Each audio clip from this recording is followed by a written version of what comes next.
Turn on recording. So let me share my screen. So Chris, before we start, anything you want to share in terms of your specific use cases or requirements or areas that you like me to focus on in terms of the demo? So yeah, I think based on all the conversations had so far, just understand that we're not going to be using the service console. Um, we do need the ability to search for existing cases, and I was really excited to hear that you have a lot of very advanced search capabilities available to us. And then also the ability to insert a case into Jira if no existing case works. And then, of course, receive updates back and forth on cases. So I think those are the main requirements. Does anyone want to add anything to that?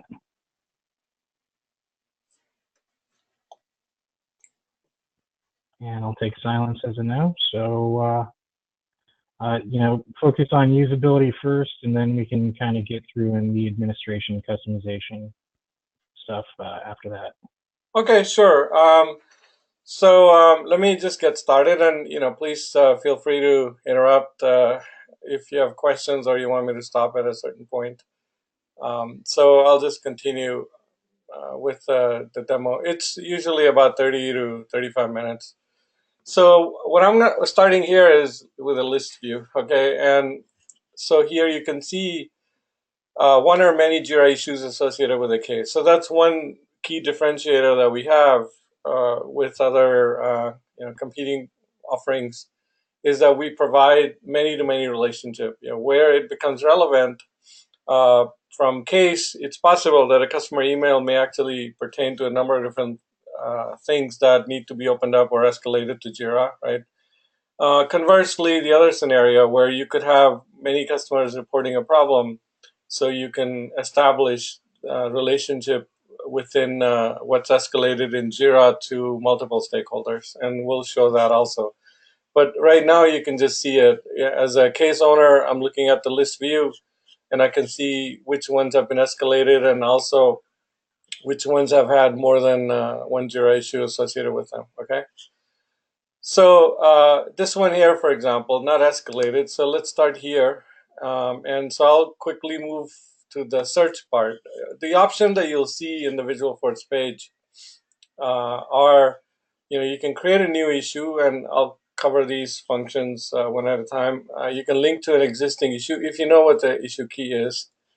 Or you can view suggested issues. Now, what we do there is, automatically pull in a case subject and then do a match or search for something similar and give you some suggestions. Conversely, you can also find, Jira issues. You can basically do a more elaborate search that is more specific to what you're looking for.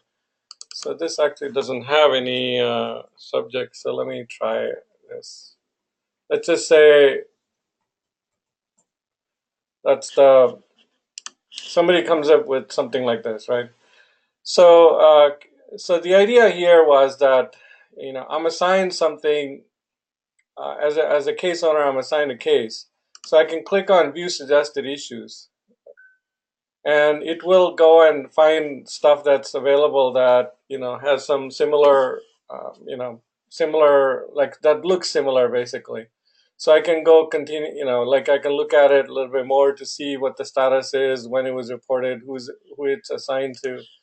And if it is something that is of interest to me for this particular case, then I don't need to create another issue. I don't need to escalate. I can just link it here. Okay. So now, if you go to this Jira issue,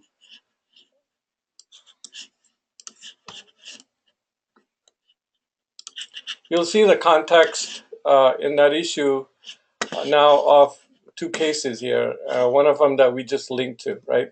So on the other side, on the Jira side, you can now start, if you're the developer is working on this or whomever it's escalated to or assigned to, will now have access to the context of each customer, for example, or account. that has raised this problem. And so, the basic fields, I mean, this is all configurable, but things that you want to share with Jira will be displayed here for that case. But they can also have access to more information that you can select. So beyond just case fields, who's the account, the contact, and so on. Not only that, we can also actually, you can optionally enable comments, so full case comments will be visible, case attachments will be visible. So as product teams, start to investigate a particular problem that a customer has raised, then you can optionally enable all of these, make them accessible to the whomever is working on it. And it can be relevant at times. I mean, it's really up to you how much you want to share, but it can be relevant because we do see scenarios where someone was assigned something and it was not reproducible. You go back to the customer, ask for more information, and then you start again, and maybe someone else is working on it. So at any point in time, it's important for people to be able to look at the history of what was happening, what exchange has occurred with the customer, to understand better where to begin or where to resume. Okay, so that's the idea behind this, sharing. And then here also, just before I go back to the case, you will see, for example, as I clicked on that issue, I have access to all the issue details, issue comments, issue work log history. So I know whether someone has started working on it, what activity has occurred. So if I'm on the support side, and I'm tracking the progress of an issue, then this will give me a sense of whether, I mean, progress of an issue within, product development. Then this will tell me whether they have started, whether, it's stalled for some reason or another. Do I need to do something, or request more information, or do I need to escalate it within the product team? So basically, all of that information is accessible here. Okay. So we go back to, and now this issue is also, as you've seen already, it's linked to multiple cases. So that was the idea of the search. Now, just going back to search again, we can actually also talk about,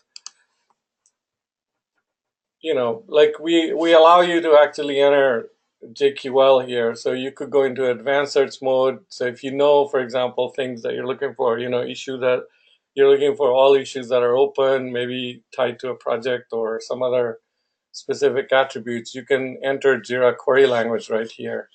Or you can enter some other keywords. For example, if you're doing, searches that are more specific to what you're trying to investigate. And so you'll see all of, the first 10 issues. I mean, we only returned 10 because it's better to, refine your search rather than just continue to retrieve lots and lots of data.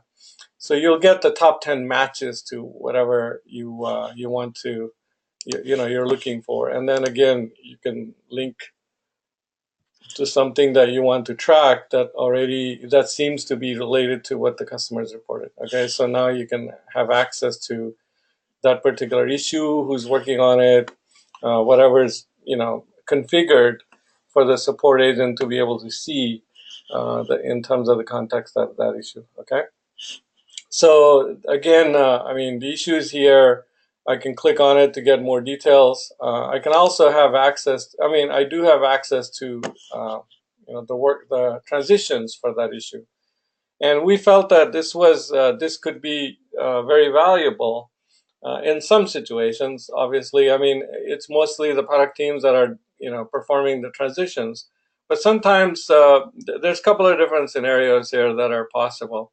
One scenario is that if a customer is not responding, then you can just go ahead and close the issue, so that you don't have to I mean, you can just tell the product teams, like, look, customer is not responding. Maybe, it went away or something. It got resolved differently.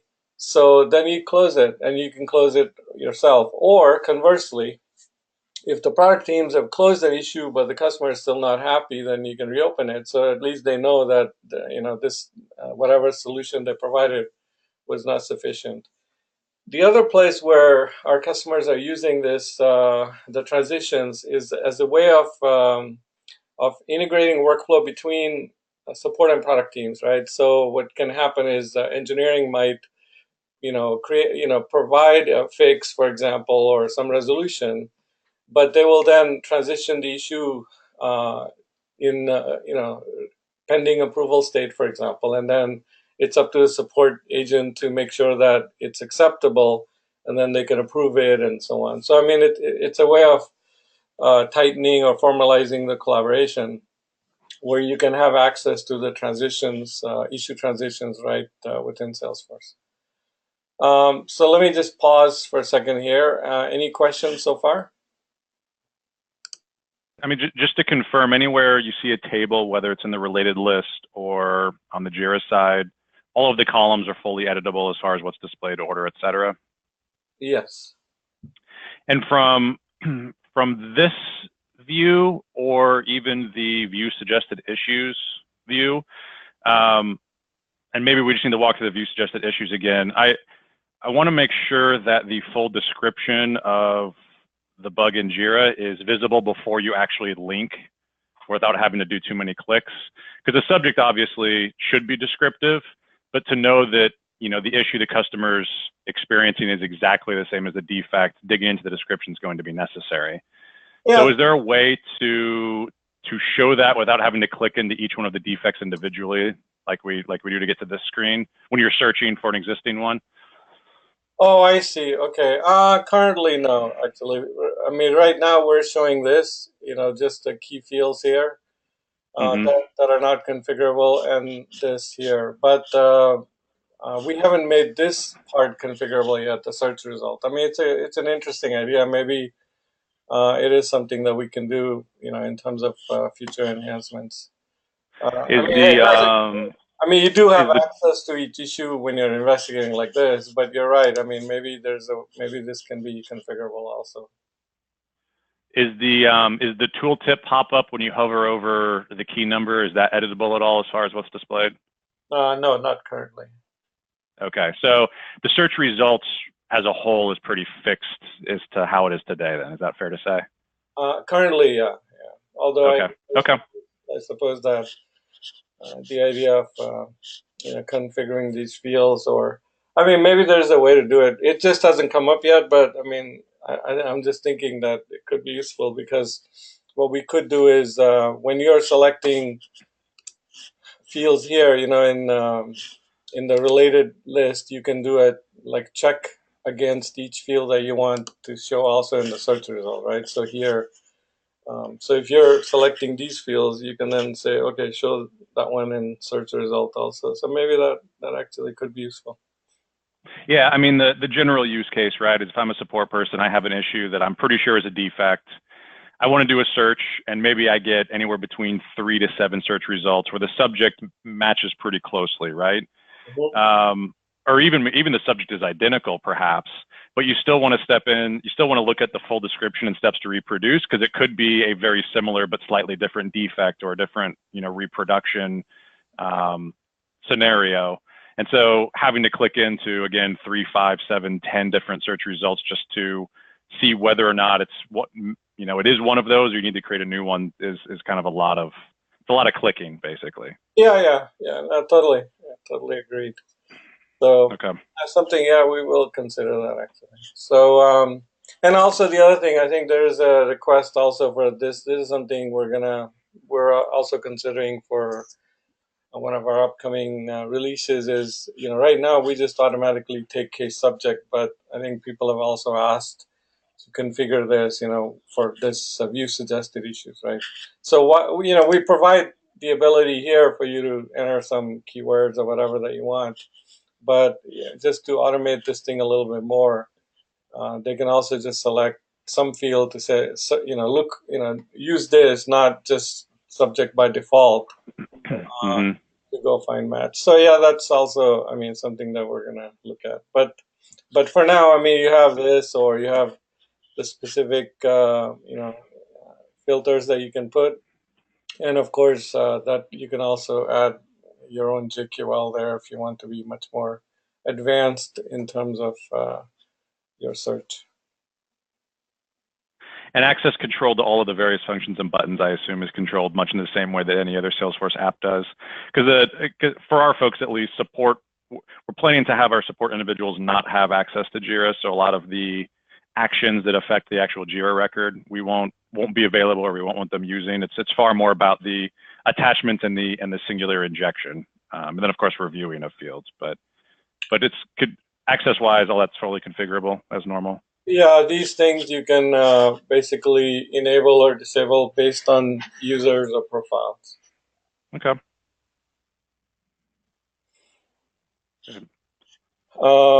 So that was so that was linking. And you can link and unlink, So then there's also, so that's the existing issue scenario, right? It's already there. Someone else reported it, so you can link it and track it. That way, you're reducing, the chatter within Jira in terms of creating unnecessary issues. Then, of course, there's the scenario of creating a new issue if you do need to escalate. And here, there's a number of things. One, for example, is it is possible to automatically create an issue. And in fact, with one of the things I should point out is, and we did a webinar a few weeks ago of our 1.9 and 1.10 releases that are coming out this year. So with 1.9, we're also exposing the API, so you can issue creation, update. Some of these capabilities can actually be driven off of your processes within Salesforce automatically. So, for instance, you could have a button within case that says escalate, or maybe just the status transition in case that says escalate, and that'll automatically create the issue. So those are things that our customers are also wanting to leverage, just to automate as much of this side of the process as possible. So you can create issues automatically now by specifying certain criteria, like if case, but that's only supported currently when the case is created. But with 1.9, you will be able to do it at any time based on certain conditions. But for example, if a case is created and the case origin is email, then automatically create an issue. Or if case record type is X, then automatically create a Jira issue. That's possible right now. And when you do that, you map basically the fields. So I mean, the only thing you can map actually is the standard fields, because in Jira, based on project and issue type, field definitions will change. So you do have to be careful there in terms of what is being pre-mapped automatically. But here, for example, we've done the mapping, so we picked project issue type as defaults that are configured, and then summary, priority. Priority is also a default, but description and other things can come into this. So summary, for example, is whatever was the subject, but case description would automatically be copied here, and case, whatever other fields that you've mapped. So those are pre-populated fields that you've mapped. Then you also have the button here, additional fields. So if you need to provide more, then the rest of the Jira issue creation is available to you here. So the full, basically for that project and issue type, the full issue creation screen can be accessible depending upon how much information is required of the support agent to provide when they're escalating something. And of course, they can change the project, and as they change this, it will change all of the fields, because it queries the field definitions from Jira in real time, and then goes and repopulates. Okay. Can you change the functionality of those pick lists for like project and issue type in the same way that you can Salesforce fields? So what I'm thinking is at least for our support folks, the project and issue type will be the same every time. So can we lock them down and have them be non-editable, but obviously required and still visible? Oh, well, what you can do though is in the setup, for example, if it's the same project and issue type, then you only select one of each, right? So you can select, you can say, look, support agents will have access to only one project when they're creating an issue, and only one issue type when they're creating an issue. And when you do that, then that's the only thing they'll be able to see. Because right now, for example, we have selected only a handful of projects that are visible. I mean, there's a lot more Mm-hmm. projects than that in Jira, but only these Okay. are visible. So yeah, you could do that. Okay. I'll just show you that quickly. So it would be, and a bit, you also then do that, you select by default, because that's a common use case where, an organization may have several hundred projects and dozens of issue types, but for support they don't need access to all that because they're not creating. So if you can see here, all these projects are accessible, but only these are visible. All of these issue types are accessible, but only these are visible, right? And then also, then out of that, you select what the default is, so they don't have to keep selecting every time. But in your case, if you want to go down that path, then you will just have one of each, and then that's also pretty much the default, and there's nothing else that would be visible to them. Are those settings application wide, or are they per profile? No, those are application wide. Okay. Yeah, all of these configurations actually are application wide. So here you will configure the projects, issue types, and default values. Here you will configure what case fields should be visible to Jira. So I showed you that in both along the related Salesforce properties panel in Jira and also the pop-up. So all the related objects show up in the pop-up. And then you can, of course, reorder them however you want. And then the same thing from Jira. So here are all the issue fields that you pull from Jira. So this one actually, you can, you can definitely order these also. And then there are two things here. There's one that's the checked, so whatever is checked will show up in the in that related Jira panel here, right? And then whatever is not checked will still be sent to Salesforce, but you can, it may be that you don't want to show that in that panel, but you need it for reporting purposes or something else. So you can, but you get to decide what fields need to be pulled into Salesforce. And why this is important, actually, there are two reasons. One is, there's no need for you to replicate all data back and forth, right? So this kind of minimizes that. Only these fields will be sent, not everything related to that issue to Salesforce. But the other reason why it's also relevant, it becomes useful, is because only when these fields change for that issue do we actually send anything to Salesforce in terms of an update notification. So for example, there's lots of things in Jira that, are an issue is going through a lot of updates during the day, possibly, as somebody's actively working on it. But not everything needs to be, you don't need so much chatter or so many API calls unnecessarily to Salesforce. So it's only like what, the support agent really cares about. If that has changed, then that information will be sent. Okay. Okay. And then, and by doing it that way, that guarantees that whenever you open up a singular Salesforce case, even in the related list view, everything you're seeing is absolutely accurate up to the moment. Yeah, exactly. And there is some optimization there that you can do, and we provide that. Meaning, because there's always sensitivity, particularly as you scale, in terms of how many calls that you're making per hour and so on. And so what we do is we bundle these updates. So you can select like how many of these issue updates need to be bundled together. So you can say, look, just let's package up 50 updates at a time, and then maybe send every 5 seconds or 10 seconds or something. So you can do it that way. So like not every issue, whenever it's updated, ends up in a call to Salesforce.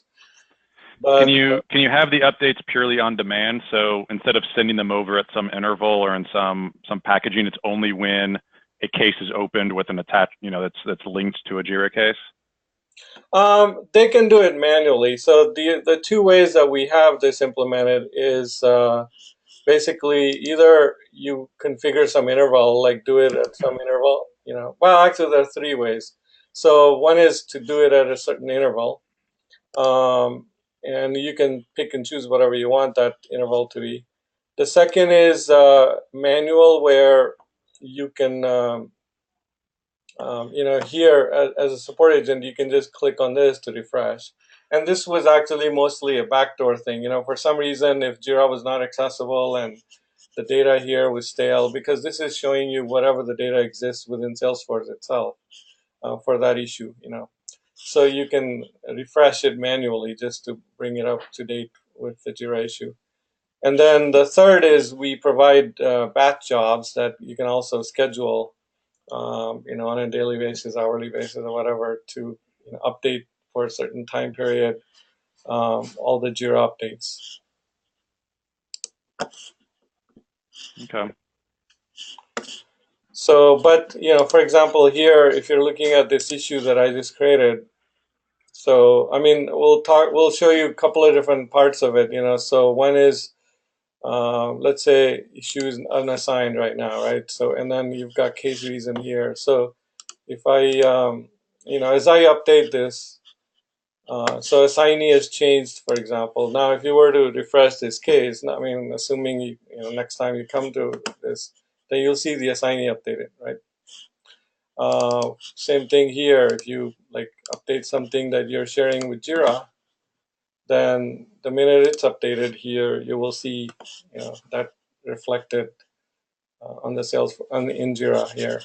So I mean, the updates are happening, not necessarily technically in real time, but as close to it as possible. Okay.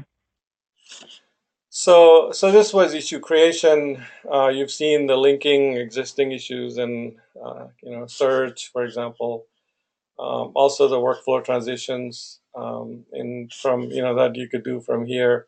Then of course the other things. I mean, because I know the data sync was one of the things that Chris had talked about.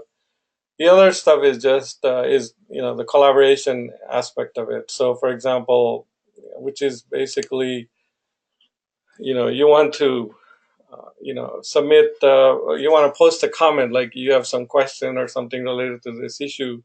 So then hashtag Jira is basically a deliberate action to say, look, I'm going to send this comment to Jira. So not every case comment is going to be automatically sent. You have to say hashtag Jira and then whatever the comment is.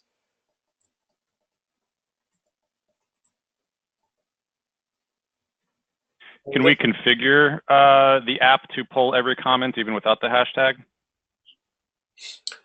It is possible, actually. I mean, we've had some people ask for it. So with 1.9, which we're releasing within the next 2-3 weeks, we're now exposing the API so that you can post comments automatically from case to Jira. And also, even now, you could write a custom trigger to say, every time there's a comment in this case, send it to related issues. So it is possible to do, but not configured in the product. In the product, it is still a deliberate action that basically allows for hashtag Jira. And then a quick question, this is Anne. So those hashtag Jira comments, those just get linked to the Jira ticket, and then would, like our QA team or our product team or whomever receive notifications for that if we set it up in Jira that way? Yeah, and that has been, actually, we've had customers that have done that. So for example, here, I just sent this comment, so you'll see it, show up here, along with the signature and which case it came from, because this could have multiple cases associated with it. So which case does it come from and who the user is that's logged in? Because remember, we also, one of the things Chris had asked about was the fact that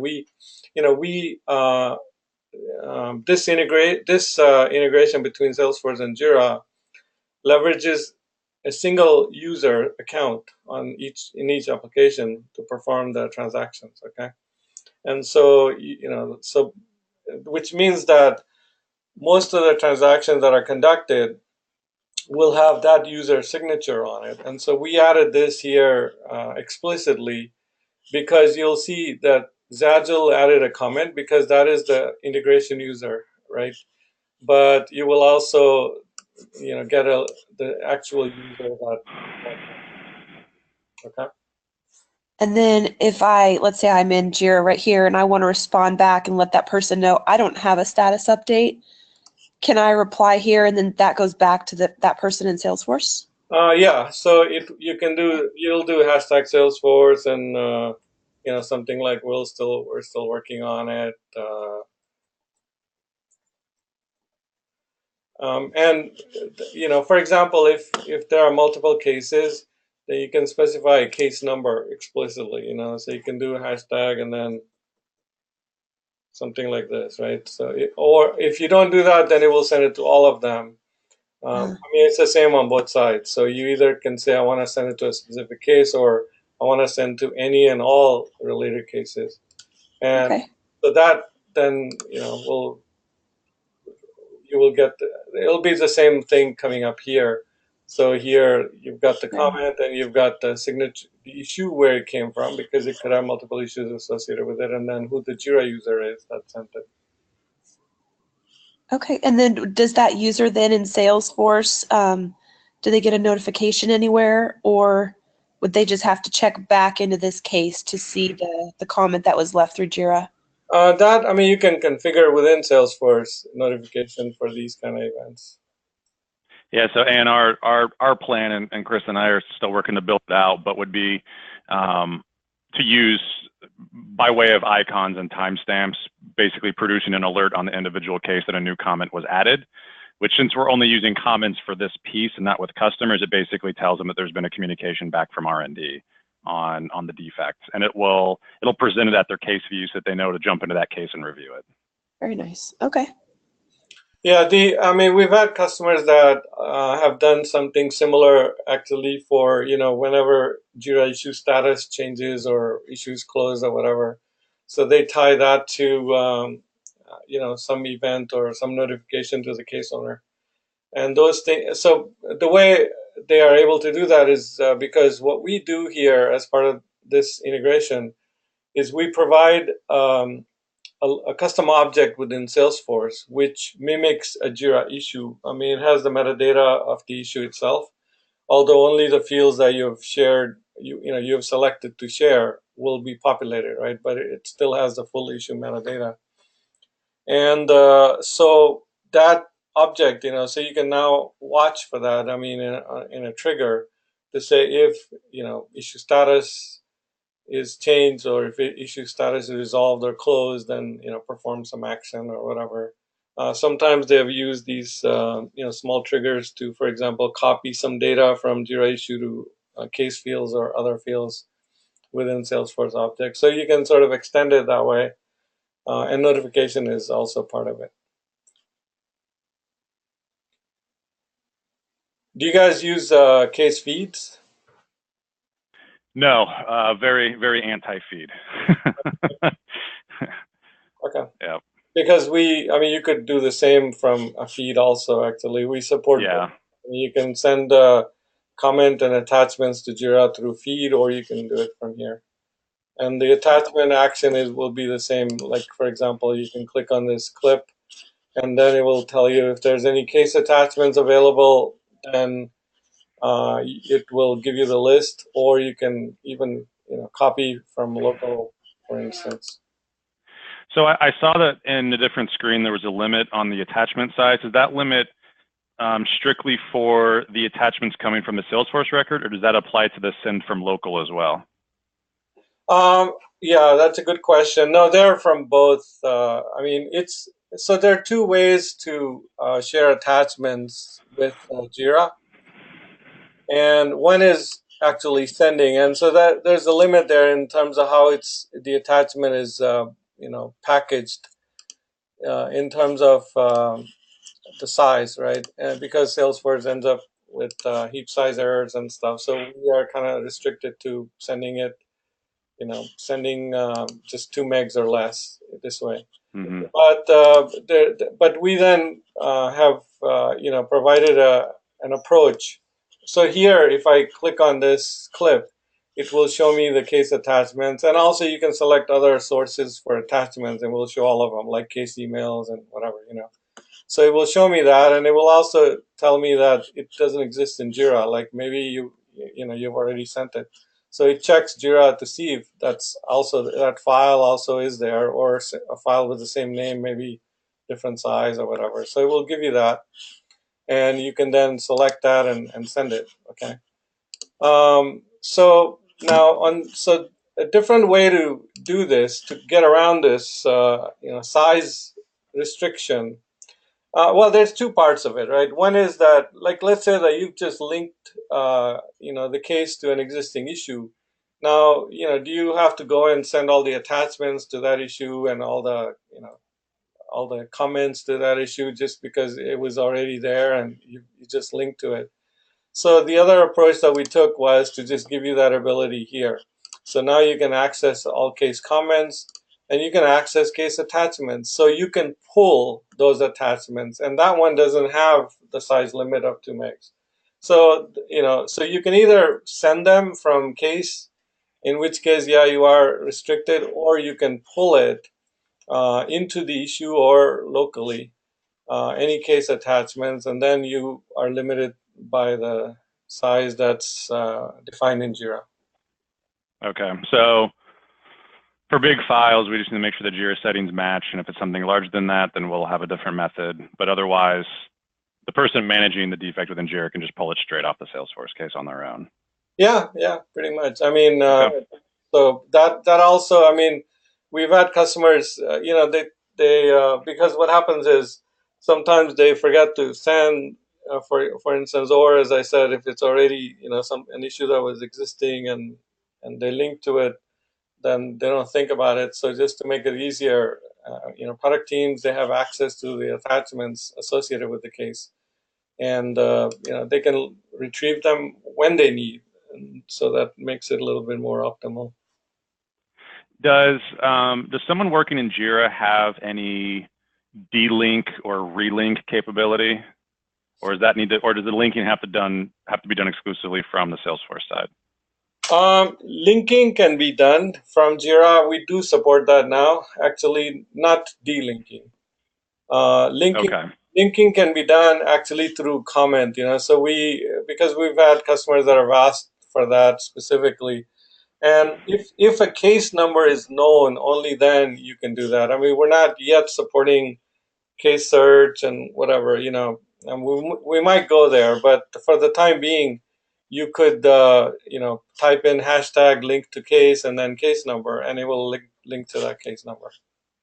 Okay. Yeah, because I think for our purposes, it'd be more of a relinking situation where it's turned out that what looked like two separate issues are actually one, and we just want to combine them all together. And it would be nice for someone from this screen or from Jira to be able to do that without asking the case owner to go do it after the consolidation on the Jira side happens. Right. Yeah, I think it would be interesting for us to learn a little bit more about how you're thinking about it, because of course, a lot of these enhancements that we're continuing to make, it's based on feedback that we get from customers. Okay. Just like the link one, actually, one of our customers that wanted it because there are certain in their scenario, it was something very specific. Their Jira issues had case number from a prior integration in some field, right?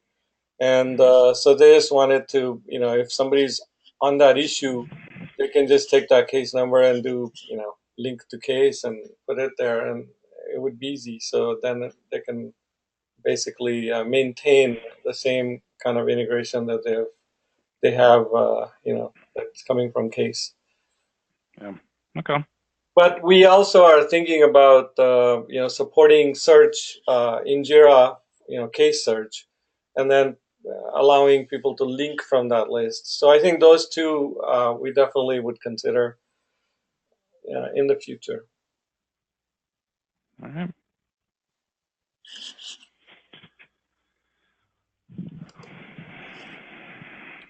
So, so basically, so far, you've seen the capabilities here, the link. unlink, delete. I mean, if the issue is created from the case, then you can also delete it. Sometimes maybe it was created by mistake or somebody created two of them. Then you have the search capability that you've seen. Also, of course, issue details, editing. So editing is relevant in some scenarios where product teams are asking for more information that needs to be filled out. So they can definitely go there and add version and some other information that they had requested from the customer. So, and then of course, all of this in terms of issue activity history and stuff. So all of that is also visible here. And then you also have reporting. So because you have the zIssue custom object available, and you have, we also provide junction object that gives you the case issue, the many-to-many relationship reflection. So then you can report on the relationships within Salesforce. Yeah, so the easy scenario is within Salesforce reporting, give me all of the Salesforce cases that are linked to a Jira ticket that was solved in the most recent version. Yeah, exactly. Yeah. Okay. So, and then also the other thing I wanted to point out, I mean, we were talking about from a configuration point of view, so these are the fields that you're pulling from Jira. And we talked about the fields, for example, that you are sharing with Jira here in this panel. But you can also select fields that you map to Jira issue fields, which is basically fields that will be copied over from case to Jira. So, for example, you will say, look, case subject must be copied to case summary, description to description. But there may be other things like, let's put case number in issue labels, or whatever custom fields that you might have. And then beyond that, you can also select this or check here to say automatically update the issue when these fields are updated in case, right? So since I've done that, whenever I update case summary, it will go and update the issue summary, or any of these other fields, for example. So that's your other way of sharing information with Jira. So you'll see that here, right? Case number is in issue labels, and some of these fields are pre-populated. Okay.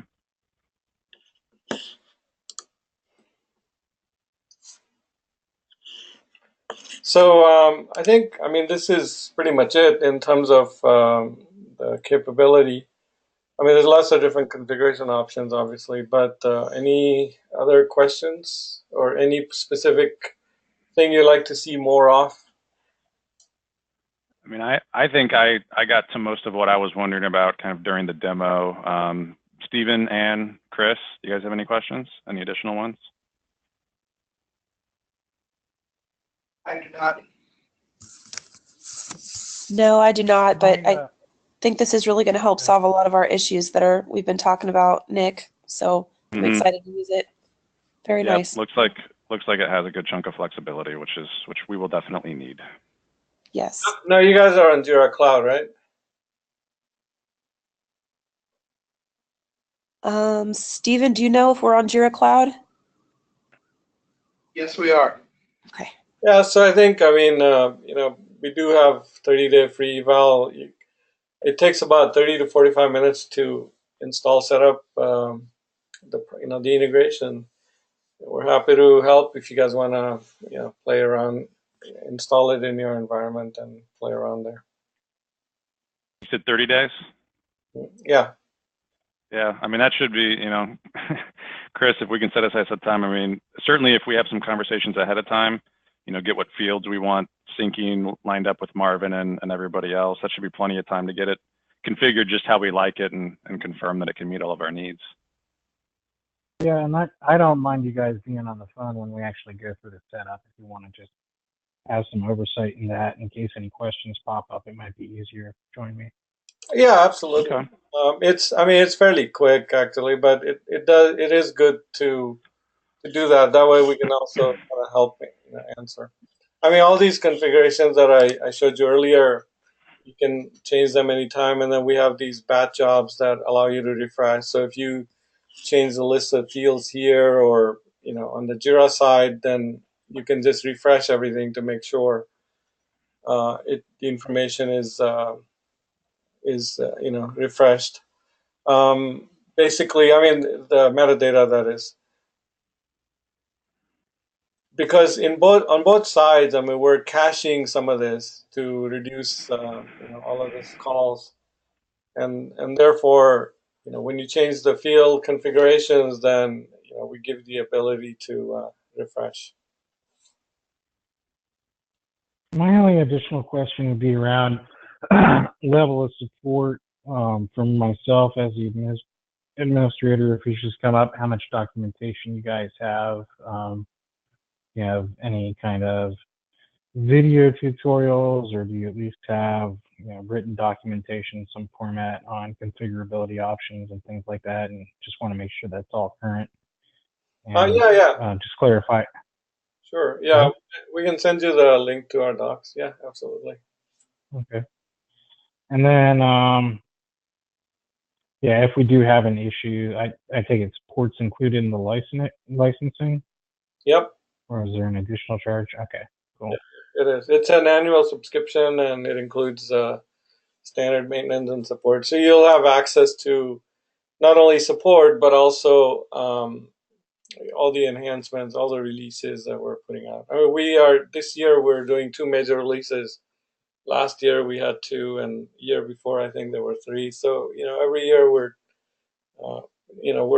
quite aggressive in terms of building out the feature set. Very cool. Well, anyone else have any more questions, or can we call it a day and kind of regroup after the call, or maybe tomorrow, and discuss what we've seen so far? Yep, nothing more from me for now. You guys have a time frame in mind? Last week. But yeah, we'll make a decision probably in the next week probably about what we're gonna go with. Okay, all right, sounds good. Yeah, so please let us know. I mean, we're as I said, it's fairly quick, so we can get on a call and just walk you through the setup and guide you, in terms of configurations, and it should be good to go.